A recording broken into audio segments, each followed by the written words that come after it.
Welcome you all. Prelims examination is just 6 months away. From past 4 to 5 months, all of you were preparing for the mains examination, and whole Sarthi IAS team was also working hard for your mains examination preparation. But now, if we don't prepare well for the prelims examination, all the effort that we had put for the mains examination preparation might go waste. Now, to solve the prelims revision problem for you, Sarthi IAS is bringing prelims revision program, one comprehensive program for prelims revision for you. In this video, I will be detailing you about all the features of the prelims revision program. I will be introducing with you all the faculties who will guide you for your prelims revision. देखिए, this program is starting on 18th of November, where we are going to have the orientation and classes will begin from 25th of November. So first of all, to discuss what are the problems that any student face in the prelims examination preparation, let me introduce to you Dr. Shivan. Thank you, sir, for having me. Welcome, Shivan. So what are the core problem that a student face in the prelims examination preparation? Sir, देखो problems are at the various steps that we have to take to prepare for prelims comprehensively. So if we talk about the content first, content में issue क्या होता है कि हमारी approach रहती है content रटने की, but prelims is becoming more and more conceptual, and if we don't have one point source जहाँ पे हमें conceptual clarity मिले, we will keep running between sources. When we keep running between sources, we don't get time for proper revision. Sir ये एक misconception है कि rereading और note making और हाईलाइटिंग से रिवीजन होती है. Statistically and psychologically this has been proven कि ये वर्स्ट तरीका है लर्न करने का. Ideally revision must be done in the way the exam is going to be held. Alright, तो proper revision is a problem. ठीक है, मतलब प्रॉपर जिस तरीके से क्वेश्चन आंसर में स्टूडेंट अप्लाई करता है इन्फॉर्मेशन, उसी तरीके से रिवीजन होना चाहिए. राइट. एंड सर उसके बाद let's say we have done the revision, तो हमारे टेस्ट की अप्रोच बहुत स्कैटर्ड है. हम कभी तो फुल लेंथ टेस्ट लगाने चले जाते हैं, कभी फिर हम सब्जेक्ट वाइज टेस्ट देते हैं. So we don't have a structured way of one test after the other, which is the next problem in the prelims prep. उसके बाद सर दो मेजर चीजें हैं, करंट अफेयर्स और सीसैट. दोनों में ही एक बाउंड्री इशू है. करंट अफेयर्स अगर हम बहुत ज्यादा पढ़ेंगे तो हो सकता है हमारा टाइम स्टैटिक से डिविएट हो जाए. बहुत कम पढ़ेंगे तो we might not get selected. Same problem with CSAT, अगर हमने बहुत ज्यादा टाइम लगा दिया तो जीएस गेट्स कॉम्प्रोमाइज्ड, बट बहुत कम पढ़ा तो हो सकता है हम सीसैट क्लियर ना करें और हमारी बाकी सारी मेहनत बेकार हो जाए. बिल्कुल. So in both these things I think we need a middle path approach to solve this problem. And lastly sir problem है प्लानिंग की. If the strategy is not proper, if the plan is not proper, we are not studying in a structured evolved method, तो ये सब मेहनत technically बेकार है. तो ये क्लियर 6 प्रॉब्लम्स मुझे लगती हैं जो हम प्रीलिम्स रिवीजन में फेस करते हैं. Right, so these are the 6 problem: content, revision, test, current affair, CSAT and planning. Now, how we are going to solve this problem in our prelims revision program that we can discuss. First, content problem हम कैसे solve करेंगे? Sir, so the idea here is to have a one point source जिसमें सारी standard books covered हो, taught to us by credible people. Now, standard books का मतलब ये नहीं है कि पॉलिटी में हमने सिर्फ लक्ष्मीकांत कवर कर ली. Standard book means anything which has been asked at a relatively high frequency in the prelims exam over the last 10 years. तो अगर पॉलिटी में NCERT से क्वेश्चन आ रहे हैं या पोस्ट इंडिपेंडेंस की बुक से क्वेश्चन आ रहे हैं या कंसेप्ट्स के क्वेश्चन आ रहे हैं, तो even that have to be covered. Basically we have tried to devise a material जिससे प्रीलिम्स के सारे क्वेश्चन जो आज तक आए हैं और उसके रिलेटेड कॉन्सेप्ट्स कवर हो, ताकि एक पॉइंट सोल्यूशन हमारे पास कंटेंट के लिए. राइट. तो अगर जो कंटेंट हम प्रोवाइड करने वाले हैं इस प्रोग्राम में, वो करने के बाद किसी को बाकी स्टैंडर्ड बुक्स पढ़ने की जरूरत नहीं है. Right. Sir, I would still say that they can go through them, but I can take this guarantee कि उन्हें कुछ स्टैंडर्ड बुक में एक्स्ट्रा मिलेगा नहीं. Everything and more will be covered here. All right, fair enough. Now next problem हमने बोला revision की. How we are going to solve this revision problem? Sir, this I would like to explain a little bit more detail if you allow. तो sir actually होता क्या है, if we look at the psychology of revision, the problem here is that there is a forgetting curve. अगर मैं यहाँ पर memory plot करूँ और यहाँ पर time plot करूँ, तो हम देखते हैं कि अगर हम कुछ भी चीज आज पढ़ेंगे तो over time our memory will dip and it will come to a 20% level अगर हमने उसको रिवाइज नहीं किया. Right. Now these dips happen at 1 day, at 1 week and at 1 month of our preparation. ये मेजर प्रॉब्लम है. ये revision हम generally कर लेते हैं कि हमने आज पढ़ा और आज ही रिवाइज कर लिया. ये is a very common thing to do. But if we don't do this 1 week 1 month spaced revision which is called spaced repetition, तो हमारी मेमोरी जॉग अप नहीं होती. Right. Now let me show you what the forgetting curve will look like. अगर मैंने इन times पे revision कर ली, if I revise at 1 week, यहां से मेरा curve goes up back to where I started, मैंने एक और बार रिवीजन कर ली तो मेरा curve goes up and then it goes here. तो जो फाइनल आउटकम्स में डिफरेंस है वो अराउंड 50-60% का डिफरेंस रहता है if we are revising at these times, because हमारा ब्रेन इस टाइम पे भूलता है। And now like I said, we have to revise in the way the test is being happening. Right. ऐसा नहीं कि मैं दोबारा पढ़ लूं तो वो रिवीजन हो गई, I have to revise in the same way जैसे टेस्ट हो रहा है। तो सर इसके लिए the solution we have devised is live MCQ solving. तो इसमें अप्रोच क्या रहेगी? So let's say we have started our classes with polity and in week 1 we are studying polity. Now इसके साथ साथ रोज की रिवीजन तो मैं कर ही लूंगा, but what after 1 week? Right. तो 1 वीक में यहां भी मेरी क्लासेस तो चल रही हैं, यहां पर I am going to have live MCQ sessions 3 times a week. तो अब यहां पर मैंने 3 लाइव एमसीक्यू सेशन रखे। First live MCQ session, sorry about this, first live MCQ session covers the content of the first 2 classes, second covers third and fourth, third covers fifth and sixth. तो मैंने एक week बाद पहले week की सारी classes revise कर ली। This is my first spike in the forgetting curve. फिर मेरी क्लासेस कैरी ऑन करी और ऐसे लाइव एमसीक्यू सेशन भी पिछले वीक के होते रहे जैसे मेरी क्लासेस चल रही हैं। Now as you can see 4 weeks हो गए हैं, तो 1 मंथ हैज पास्ड। राइट। तो अब हमें एक और स्पाइक चाहिए। तो अब 5th वीक में जो लाइव एमसीक्यू सेशन होने वाला है उसमें सिर्फ ये दोनों क्लासेस नहीं कवर होंगी जो एक वीक ऊपर की थी, एक महीने पहले जो पहली 2 क्लास हुई थी वो वाले एमसीक्यूज भी कवर होंगे। Right. So that way I am constantly revising in the way the exam is held, in the format the exam is held, at the time when it is needed for my brain. Right. So we will have 3 live MCQ session per week, 25 questions each, which sir will be conducting. So sir उसके बारे में आप please बताइए। So basically we need to do periodic revision and right interval. For that we will be doing through live MCQ solving session जहाँ पे कि 25 MCQ we will practice. In live MCQ solving session I will stand with you ताकि आप discipline maintain रख पाएं। Question will come on screen, 1 minute का timer होगा, आप क्वेश्चन सॉल्व करेंगे, कमेंट बॉक्स में डालेंगे। इसी तरीके से बैक टू बैक 25 क्वेश्चन पहले हम सॉल्व करेंगे। Then what we will do at the end of the session, we will discuss the model answer of those 25 question. ठीक है, इस तरीके से जब 1 वीक के बाद प्लस 4 वीक के बाद आप बार बार एमसीक्यू के थ्रू रिवीजन करेंगे तो content consolidation will improve drastically. So the second thing for revision, which I have been doing a lot on YouTube also, is active recall. Active recall basically means कि मैं book बंद करके याद करूं। अगर मैं बुक बंद करके याद करूंगा तो मेरा ब्रेन जो पैटर्न में याद करता है वो नहीं होगा। So active recall basically solves our surprise problem. कि मान लो सरप्राइज क्वेश्चन आ गया, पॉलिटी पढ़ते पढ़ते साइंस एंड टेक का क्वेश्चन आ गया तो मैं क्या करूं? So we have planned surprise active recall sessions, minimum 10 sessions, so at least 2 for each subject, उससे ज्यादा भी हो सकते हैं। एंड हम शेड्यूल आपको पहले नहीं बताएंगे, you will be told 1 day before कि आपका कल एक्टिव रिकॉल का सेशन है, और आपको ये भी नहीं पता होगा कि कौन से टॉपिक का है, ताकि you get that surprise and you are able to consolidate your memory. And I will be taking all the active recall sessions with you. तो रियल एग्जामिनेशन सिचुएशन को रेप्लिकेट करने के लिए बिल्कुल अनइन्फॉर्म्ड है ना कि कौन से टॉपिक होने वाले हैं, आपका टेस्ट लिया जाएगा। Right, that's it. Alright, so next problem है जो कि ऑन द सेम लाइंस है, टेस्ट। तो टेस्ट में जो मेजर प्रॉब्लम मैंने देखी है, people are practicing scattered question. Right, है ना। एक प्रीलिम्स टेस्ट सीरीज अगर मैं बोलूं, मुझे भी इस पूरे इकोसिस्टम में 10 साल हो चुके हैं, एज अ स्टूडेंट भी एज अ टीचर भी। प्रीलिम्स टेस्ट सीरीज मैं बोलूंगा किसी की भी अभी तक अच्छी नहीं है।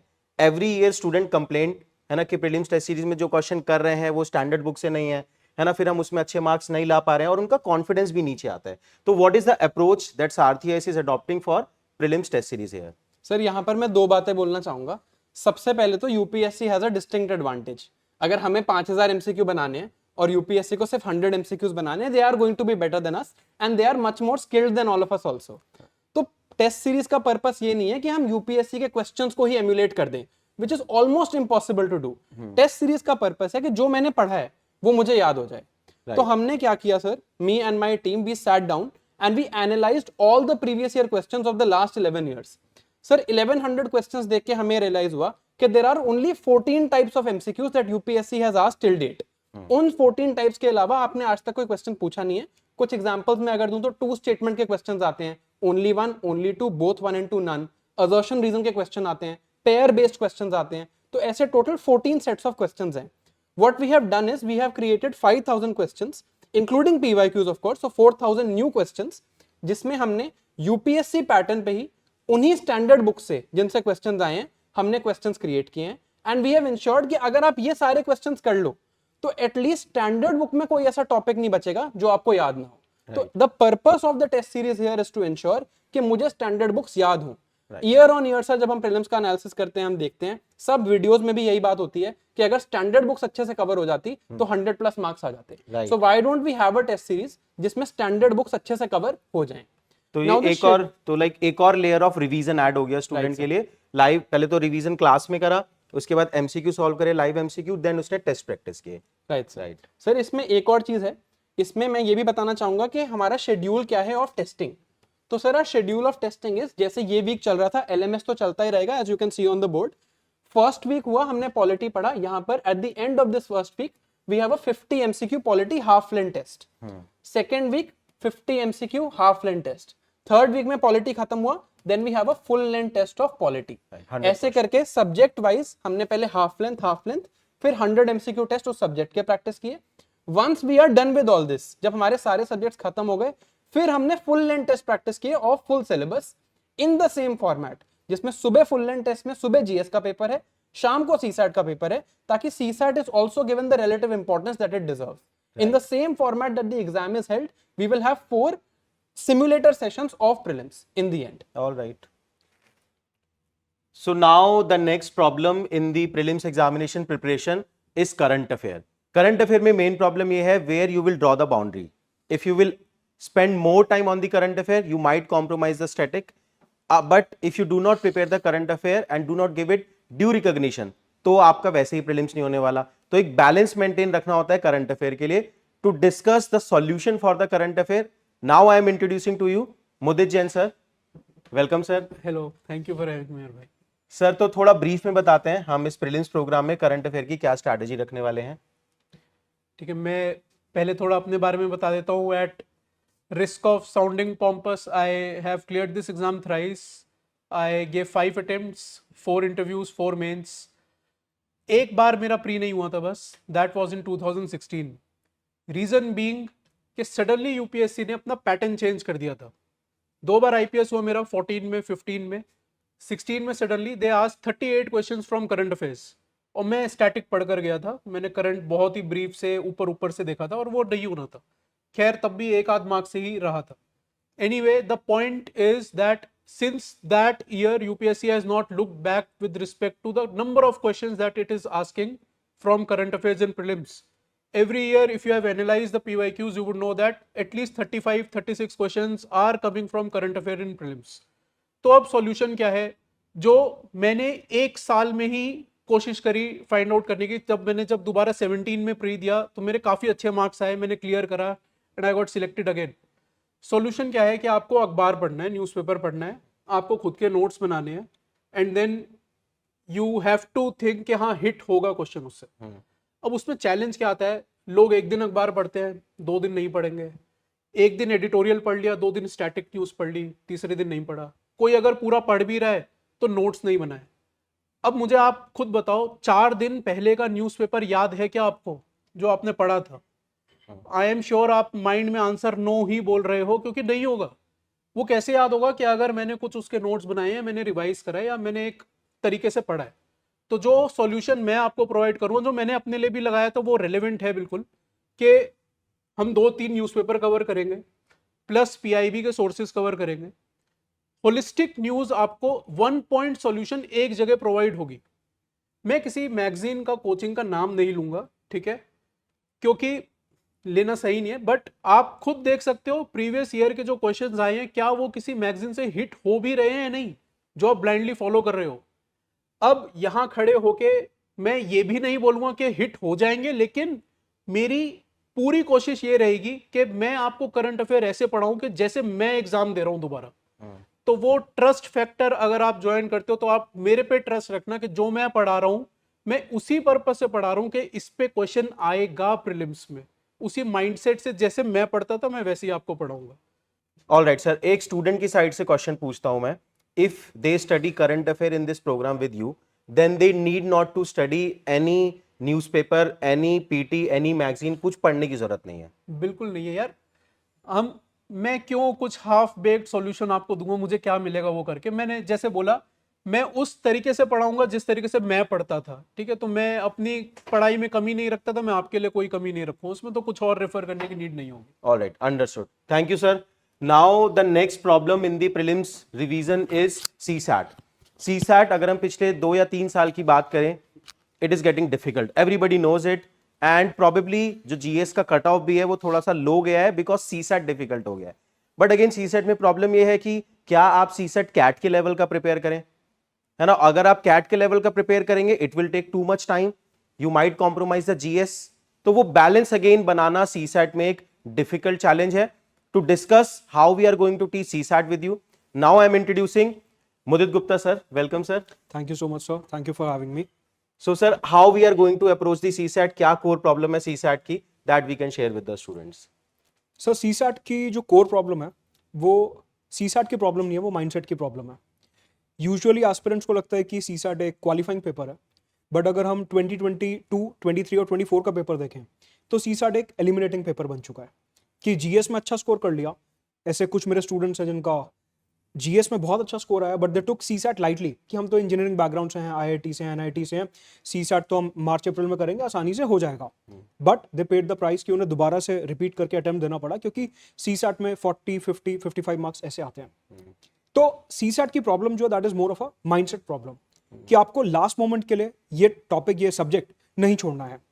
अब क्वेश्चन ये उठता है कि जो सीसैट है, क्या वो एसएससी लेवल का करना है, बैंक लेवल का करना है, कैट लेवल का करना है, या सीसैट लेवल का करना है। हमें किसी दूसरे एग्जाम पे जाने की जरूरत नहीं है कि जैसे हम करंट अफेयर्स की बात करते हैं तो हम यूपीएससी के करंट अफेयर्स की बात कर रहे हैं। Likewise will talk only about CSAT. अगर लेवल चेंज हो रहा है, जैसे हमने करंट अफेयर्स में देखा कि अगर करंट अफेयर्स ज्यादा आ रहे हैं तो हम उस पर ज्यादा मेहनत करेंगे। सिमिलरली अगर सीसैट में number system, permutation, combination, mensuration, quant से ज्यादा क्वेश्चंस आ रहे हैं, या रीडिंग कॉम्प्रिहेंशन में कुछ नए कीवर्ड्स आ रहे हैं, तो our duty here is not to jump to another exam but to rather prepare that UPSC is asking. Alright, इस पर्टिकुलर कोर्स में हम क्या करने वाले हैं, जब भी एस्पिरेंट सीसैट शुरू करता है उसके दिमाग में एक, जैसे हम राजा मंत्री चोर सिपाही खेलते थे, पर्ची निकाली, मैं राजा बन गया, कि 3 सेक्शंस हैं, क्वांट, रीजनिंग एंड कॉम्प्रिहेंशन। वो कहता है मेरे को तीनों करने ही नहीं है, मैं कोई भी 2 कर लूंगा, मेरा काम हो जाएगा। बट उसमें रिस्क है कि मान लीजिए आप रीजनिंग और कॉम्प्रिहेंशन करके गए, ज्यादा वेटेज आ गई मैथ्स की, यूपीएससी ने कोई फिक्स तो कर नहीं रखा कि मैं 80 में से इक्वल अमाउंट ऑफ क्वेश्चंस तीनों में से पूछने वाला हूं। नंबर ऑफ क्वेश्चंस भी वेरी कर सकता है और डिफिकल्टी लेवल भी वेरी कर सकता है। इसमें एक पॉइंट ऐड करूंगा मैं सर, जो मैंने पिछले कुछ ईयर्स में देखा है, यूपीएससी क्या करता है, कोई एक सेक्शन इजी दे रहा है हर साल, अगर आपने वही सेक्शन स्किप किया है तो आपका अटेम्प्ट नहीं होगा। कुछ ऐसा होगा कि क्वांट किसी साल बहुत डिफिकल्ट हो गया, किसी साल आरसी बहुत डिफिकल्ट हो गए, और अगर आपने ये राजा मंत्री चोर सिपाही वहां खेल रखा है तो देयर आर हाई चांस कि आप पकड़े जाओगे, ठीक है ना? Right. तो वो ध्यान रखना जरूरी है। And also we can not take risk, क्योंकि करियर की बात है। सो यहाँ पे जो हमारी क्लास में अप्रोच रहेगी वो ऐसी अप्रोच रहेगी कि हम बैलेंस तरीके से रीडिंग कॉम्प्रिहेंशन, लॉजिकल रीजनिंग और क्वांट तीनों सेक्शंस को कवर करने वाले हैं विद इक्वल वेटेज। हमारा अप्रोच ये रहेगा कि आप एक भी पिलर स्किप करके नहीं जा रहे, सो दैट जब एग्जाम में आपके सामने पेपर आ रहा है, कैसा भी पेपर आए, कोई भी सेक्शन मुश्किल आ रहा है, कोई भी इजी आ रहा है, किसी चैप्टर से ज्यादा क्वेश्चंस आ रहे हैं, किसी से कम आ रहे हैं, वो हमारी जिम्मेदारी है। Alright, right. तो लाइक प्लस इसके साथ साथ आजकल जो क्वेश्चंस आ रहे हैं उसमें कई बार ऐसा होता है कि कुछ ऐसे शॉर्टकट्स होते हैं जो इजीली सॉल्व कर देते हैं क्वेश्चन को। एस्पिरेंट का टाइम इंपॉर्टेंट है, कम से कम टाइम में ज्यादा से ज्यादा क्वेश्चंस करने हैं, तो Alright. शॉर्टकट्स की मदद से एक तो हम क्वेश्चंस को जल्दी सॉल्व करेंगे, प्लस एक लास्ट पॉइंट जो यहाँ पे बताना चाहूंगा, सीसैट में हम क्या करने वाले हैं यहाँ पे कि जो पीवाईक्यूज आए हैं वो तो हम कवर करेंगे, बट स्टेट एग्जामिनेशंस में, दूसरे एग्जामिनेशंस में जो डिफरेंट टाइप के क्वेश्चंस पूछे जाते हैं और हमें लगता है कि यूपीएससी उन्हें अनप्रिडिक्टेबिलिटी के नाम पे पूछ सकता है, हम वो भी यहाँ पे कवर करेंगे। ऑलराइट, फेयर इनफ, ठीक है sir, thank you very much. Now the next thing, next problem which all of you face in your prelims examination preparation is guidance. Guidance is important कि ये जितने भी कंपोनेंट हम इस prelims revision programme में आपको प्रोवाइड कर रहे हैं उसको आप कैसे ऑर्गेनाइज करेंगे। For that we have a dedicated mentorship support within this programme. यहाँ पे मेंटरशिप में हमने 2 लेयर्स में डिवाइड किया है। फर्स्ट लेयर जहाँ पे कि strategy session we are going to held, कि अगर हम पॉलिटी स्टार्ट कर रहे हैं तो we will discuss the polity strategy along with the content strategies will also be discussed by the concern faculty. And second है, कई बार आपको अपने डाउट पूछने हैं मेंटर से, for that we will be having zoom session, group sessions होंगे, आप यहाँ पे मेंटर से इंटरेक्ट कर सकते हैं, अपने डाउट्स पूछ सकते हैं। That is our commitment to you कि whomsoever will take the mentorship session with you, will be having minimum interview qualification in the UPSC CSC examination. उन्हीं के साथ हम आपका इंटरेक्शन करवाएंगे. Now for the next part, let's meet your faculties who will be teaching you in this prelims revision program. हमने starting में बोला था मोस्ट क्रेडिबल फैकल्टी, तो क्या है वो क्रेडिबिलिटी, कौन है वो लोग जो आपको इस प्रोग्राम में पढ़ाने वाले हैं. First of all let me introduce doctor Shivin Chaudhary to you. He is ex IRS AIR 297 in UPSC CSC 2022. He will be teaching you economics, environment and science and tech within this prelims revision program. Welcome Shivin once again. Thank you, sir. Sir, there's a very special reason why I have chosen these three subjects, because I feel these are the three most conceptual subjects in this exam.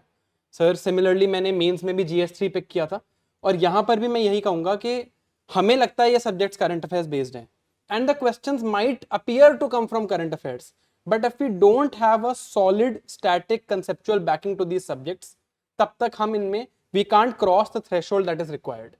पहले sir अगर मैं economy की बात करूं, economy में the main problem is we are trying to mug it up, we are trying to have bulky notes. हमें लगता है कि बहुत सारी चीजें करनी जरूरी हैं, but if we understand the core concepts of macro and micro economics, if we understand the law of demand and supply, how quantity and price vary, we can actually extrapolate that and understand all the other concepts of economics. Basically economy हमें रटने की जरूरत नहीं है, बहुत logical subject है जो हम कंसेप्चुअली समझ सकते हैं, and that will be my approach here. Right. Environment, science and tech की मैं बात करूं सर, तो मुझे लगता है ये बहुत ignored subjects हैं.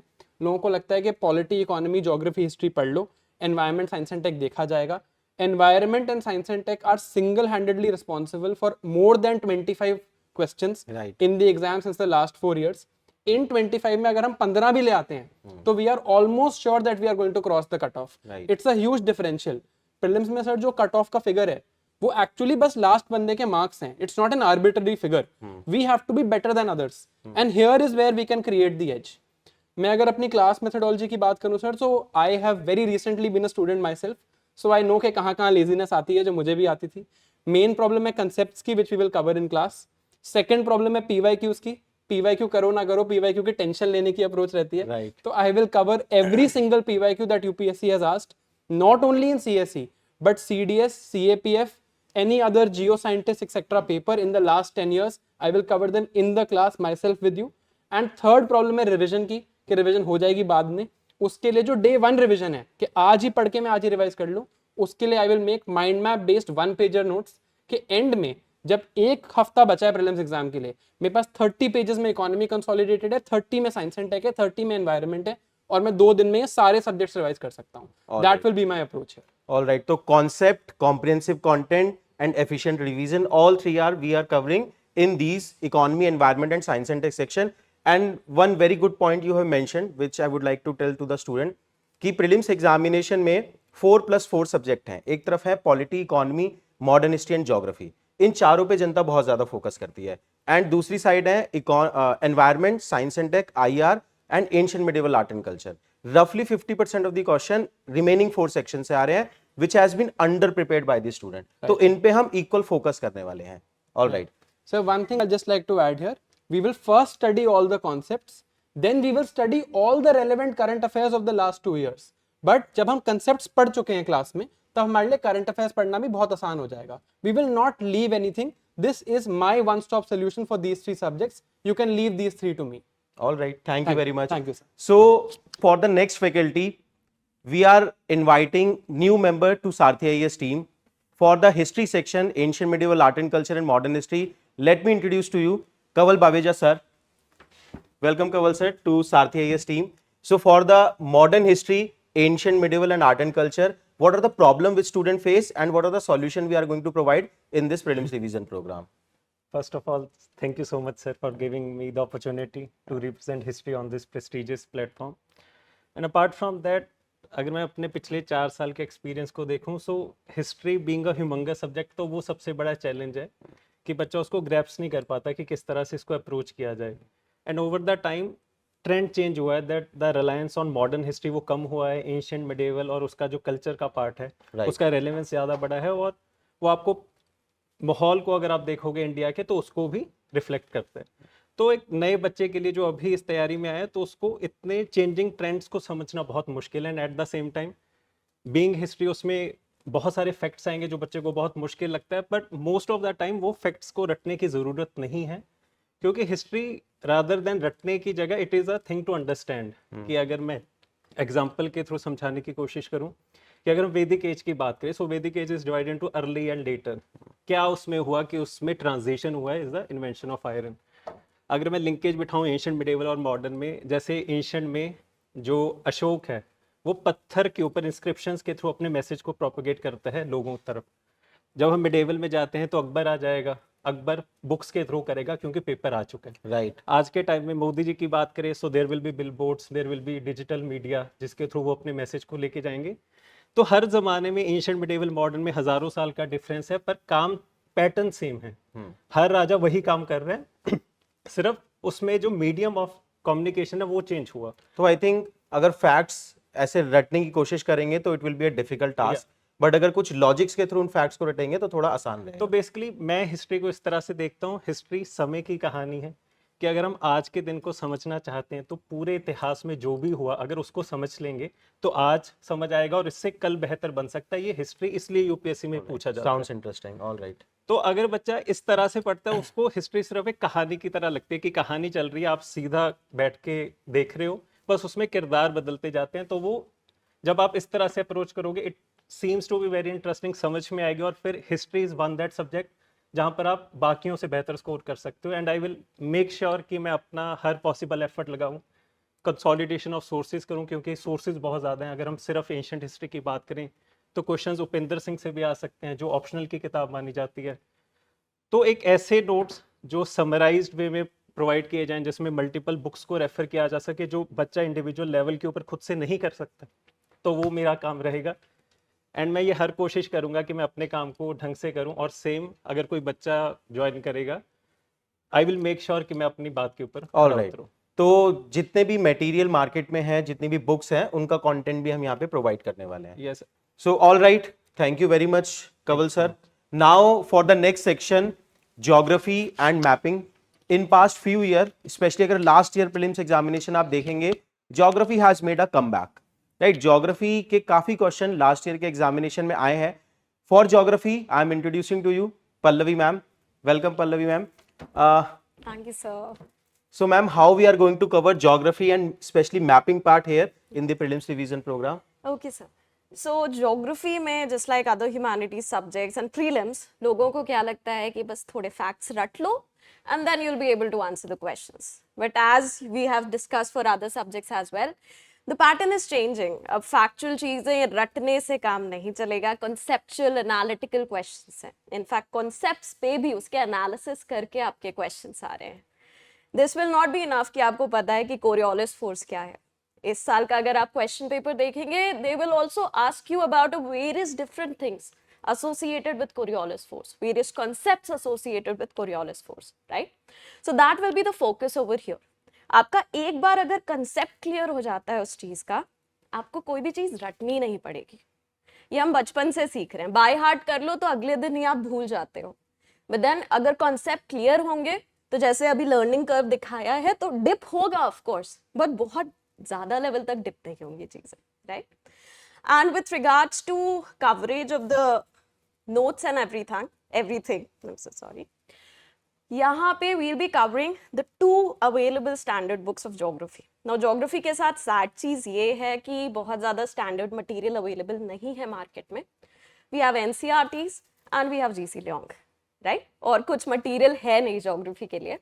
सो that's why going above and beyond I will be taking various current affairs related कुछ कॉन्सेप्ट्स हैं।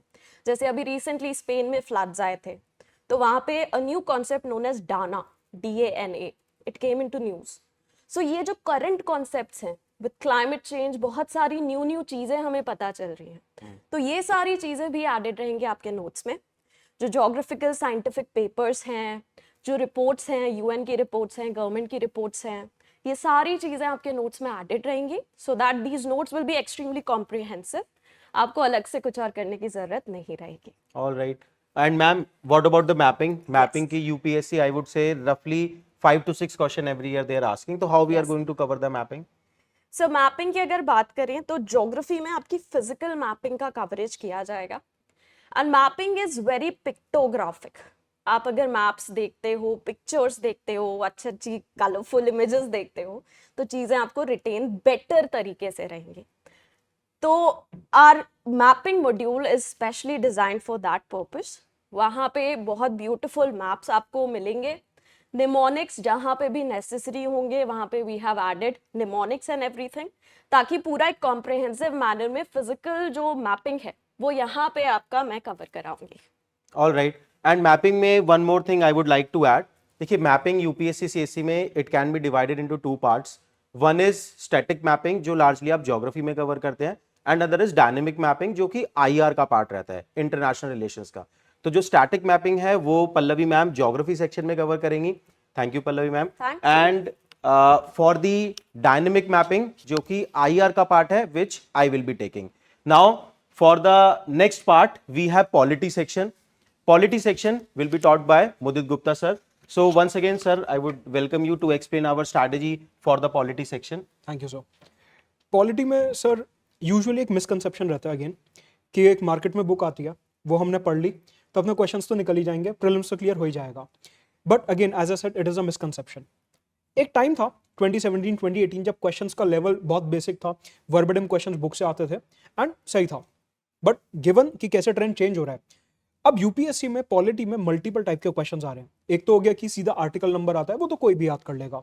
बट पॉलिटिकल साइंस और अपने कॉन्सेप्ट्स को लिंक करते हुए क्वेश्चंस आ रहे हैं. फॉर एग्जांपल सोशलिज्म के ऊपर क्वेश्चन आया कि गांधीयन और मार्क्सिस्ट सोशलिज्म के बीच में क्या डिफरेंस है. Right. आप बताइए कि ड्यू प्रोसेस ऑफ लॉ जो है उसमें क्या डिफरेंस है. हम सबको पता है due process of law, Maneka Gandhi union of India article 21 procedure establish by law. But उसका रियल मतलब क्या है कि वो नेचुरल जस्टिस से जुड़ा है, वो आपको बुक में नहीं मिलेगा. प्लस असर्शन रीजन टाइप के क्वेश्चंस कि कई बार क्वेश्चन आता है कि national commission for backward classes या माइनॉरिटीज जो है कॉन्स्टिट्यूशन में क्यों नहीं है और उसका रीजन दिया हुआ है. वो सारी चीजें जो एनालिटिकल क्वेश्चंस हैं, प्लस लीगल बैकग्राउंड के साथ कुछ क्वेश्चंस आ रहे हैं, पैरोल, फरलो, अलग अलग लीगल कॉन्सेप्ट्स आ रहे हैं फंडामेंटल राइट से लिंक करते हुए. Right. तो ये सारी की सारी चीजें एस्पिरेंट के लिए लास्ट मोमेंट, लास्ट 2-3 महीने में पढ़ना काफी मुश्किल हो जाता है और वो एक सोर्स में मिलेगा भी नहीं. कई बार लॉ के ब्लॉग्स देखने पड़ते हैं, सुप्रीम कोर्ट की जजमेंट्स देखनी पड़ती हैं. वो सारी जिम्मेदारी हमारी है यहाँ पे कि जब आप इस क्लास में आएंगे तो हमारा ये फोकस रहेगा कि हम आर्टिकल नंबर्स, कॉन्सेप्ट्स, उनका पॉलिटिकल साइंस से लिंकेज, उनका लीगल एस्पेक्ट के साथ लिंकेज कि सुप्रीम कोर्ट, हाई कोर्ट्स की क्या इंपॉर्टेंट जजमेंट्स रही हैं, उससे लिंक करते हुए अलॉन्ग विद पीवाईक्यूज कवर करेंगे. सर एक मेजर हाईलाइट यहाँ पे रहेगा कि जब हम यहाँ पे पीवाईक्यूज करेंगे क्लास में, यूपीएससी का एक ट्रेंड है कि प्रीवियस ईयर में जो गलत ऑप्शंस होते हैं उनमें से भी क्वेश्चंस वो बना देते हैं. यहाँ पे हम गलत ऑप्शंस को भी एनालाइज करेंगे कि अगर यूपीएससी ने वो ऑप्शन दिया है तो वो गलत क्यों है और उसका सही कॉन्सेप्ट क्या है. All right. So rightly said sir. I think polity में UPSC has widened its arena जहां से वो क्वेश्चन पूछ रहे हैं. Now they are actually asking polity. पहले वो पूछते थे खाली इंडियन कॉन्स्टिट्यूशन. Correct. तो स्टूडेंट को पहले तो डिफरेंस समझ आना चाहिए. Indian constitution is a narrow thing and polity is a broader thing. तो हम पॉलिटी कवर करेंगे जिसमें इंडियन कॉन्स्टिट्यूशन उसका एक पार्ट होने वाला है. एंड ऑल्सो जो न्यूज में लॉज रहे हैं, जैसे पार्लियामेंट का सेशन आएगा, बजट सेशन, विंटर सेशन, कई बार लैंडमार्क लॉज उसमें पास होते हैं, तो उनको भी थोड़ा बहुत लिंक करेंगे. आपने देखा होगा एविडेंस एक्ट से जुड़ा कोई क्वेश्चन आ गया, आधार एक्ट से जुड़ा क्वेश्चन आ गया, तो थोड़ा बहुत उसको भी हम टच करते चलेंगे. तो जजमेंट्स भी हम कवर बिल्कुल. All right. So this is about the polity. Thank you sir. Now the next section will be current affair. Current affair Mudit Jain sir will be taking the class for the current affair. He has already explained you the approach for the current affair. Now the last section for your prelims revision program will be IR, international relations. Please remember this thing. In last 4-year prelims examination, IR से on an average 8 to 10 question UPSC is asking. जो कि major geopolitical issues है, वहां पे mapping का भी part आता है. जो इंपॉर्टेंट इंटरनेशनल ऑर्गेनाइजेशन है like United nation, WTO, world bank है ना, ये सब करंट अफेयर से यूपीएससी पूछ रहा है आईआर. तो here I will be covering the IR, बिल्कुल टारगेटेड मैनर में करेंगे. आई विल मेक श्योर कि ठीक ठाक हिट रेट रहे यहाँ पे आईआर में से आपका. देखिए प्रॉब्लम बताता हूँ यहाँ पे क्या है जो मैंने एनालाइज की है. एक तो करंट अफेयर आप पढ़ते हैं मैगजीन्स में, लाइक से फॉर एग्जाम्पल यूनाइटेड नेशन से रिलेटेड कुछ इंपॉर्टेंट डेवलपमेंट हुए, लेकिन यूपीएससी यहाँ पे 2 चीजें पूछेगा. एक तो वो यूएन का या तो बेसिक जाके पूछेंगे, वो आप कवर नहीं करते, which I will be covering here. दूसरा यूएन के कुछ इनिशिएटिव उनकी वेबसाइट पे लिस्टेड है ना, तो वहां से वो यूपीएससी क्वेश्चन पूछता है यूएन के जो इनिशिएटिव है. That coverage I will be doing for you in this international relation part. ठीक है. Along with that live MCQ solving I will be doing, and mentorship I will be guiding to you. So this is about IR. Now another important feature of this program is flexibility option. देखिए, after meeting the faculties under prelims revision program, I'm sure you must have realized कि live classes हम यहाँ पे लेने वाले हैं और live classes के थ्रू ही सारा कंटेंट हम कवर करने वाले हैं. अब ये जो लाइव क्लासेस हैं, समटाइम्स ऐसा हो जाता है कि हमारी कोई लाइव क्लास मिस हो गई. अगर लाइव क्लास आपकी मिस हो गई तो we will provide you another opportunity to attend the class live in the second batch, है ना. मीनिंग अगर आप कोई भी बैच ज्वाइन करते हैं, there are 2 batches we are planning for this prelims revision program. First we are starting in the November end, जो मैंने आपको स्टार्टिंग में बताया 25 ऑफ नवंबर से क्लासेस स्टार्ट होंगी. Second batch we are starting in the January first week से हम class start करेंगे. Both will be live, and if you subscribe to this program तो you will get access to both of these batches without any extra cost. All right, तो अगर आपकी कोई class पहले batch में मिस हो गई, आप दूसरे बैच में अटेंड कर सकते हैं, आपको कोई एक्स्ट्रा कॉस्ट पे करने की जरूरत नहीं है. All the classes will be live in both of these batches. ठीक है, आई होप आपको ये समझ में आया हो. This is the tentative schedule, है ना. The November batch we are going to start with the polity, and January batch we are going to start with the economy section. ठीक है, तो ये आप डिसाइड कर सकते हैं. टेंटेटिव शेड्यूल है ना. You can check this out, link नीचे डिस्क्रिप्शन बॉक्स में है. अब last important thing about the pricing of the course. Now the last part within this prelims revision program is the pricing. Sarthi IAS is subscribing to its mission of affordability. We are keeping the prices affordable. Look, within this program, there is a demand from the student that there is a possibility they might want to study few individual module. So we are providing you this opportunity. जितने भी component हैं, polity, economy, geography, modern history, science and tech, environment, IER, current affairs, CSAT, test series, mentorship, all these 12 component you can subscribe it to separately as well, individually as well. For that we have kept the cost 2500. So 2500 into 12, that comes out to be 30,000. But if you subscribe to this prelims revision program, which comprehensively cover all these 12 component, we will be charging you this much cost, around 10,000 rupees plus taxes we will be charging you under our prelims revision program. All right, so now if still you have any query, we have tried to prepare a detailed video, है ना, for this prelims revision program. अगर इसके बाद भी आपका कोई doubt आता है तो आप इस नंबर पे हमें कॉल कर सकते हैं, या फिर ask@sarthi.com पे you can send us email as well. Now if you want to subscribe to this program, link नीचे description box में दिया है. I hope through this detailed video you are able to understand our plan for the prelims revision, how we are going to support you in the prelims revision program, the way we had supported you in the mains examination preparation through our MMP Plus program. The same revolutionary approach we are going to replicate in prelims revision strategy as well. Thank you very much. All the best. See you next time.